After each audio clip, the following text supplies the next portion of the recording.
They don't see the people in my book. They're not ghosts. They don't see their bodies. They don't see an apparition. They just hear the voice, and that's enough. That's the real connection. And so I encourage people to enjoy those connections and realize how precious they are now, and stop texting all the time and Facebooking when you want to communicate with somebody. Call them up or go see them, even better, because the memories that you make from that after somebody's gone will last so much longer than a text. No one ever says, "Oh, I miss her texting." They say, "I miss her voice, I miss her touch, I miss her face." So that's what I'd like people to take away from this new book.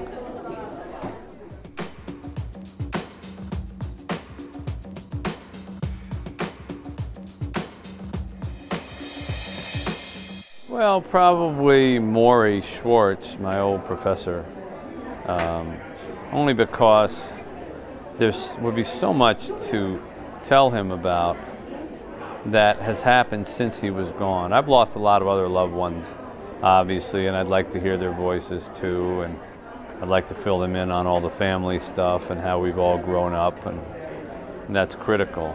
But in Maury's case, he never read a word of Tuesdays with Maury. He never saw the book. He never lived to see it published. And all the kids around the world who are studying it now in different countries and different schools and different languages, I just would love to hear him ask me about that or hear his reaction to it once I told him. And, that would be some phone call.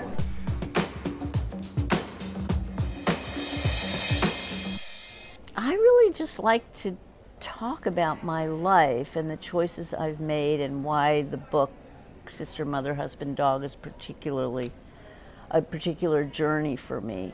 But whenever I write, I always try to look inside for what's true rather than outside for what's popular, and use that as my guide.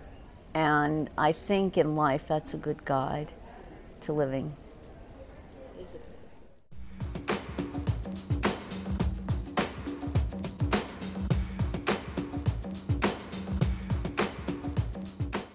Every once in a while he says, "Gregory, how's your inner life?" And I didn't know what he meant. I was, 10 or 11 years old. I didn't know what he meant. But the older I got, the more clear it got to me. And he and I would have these conversations about my inner life, and to some extent about his inner life, although he was very protective of his inner life. But what he did is he cultivated in me the understanding of what the inner life is.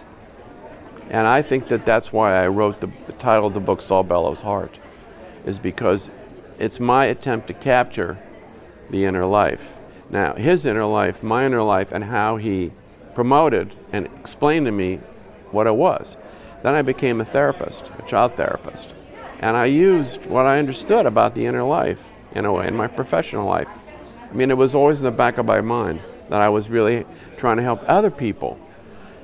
I wrote the book to make people wonder what kind of man is capable of writing 13 major novels, period.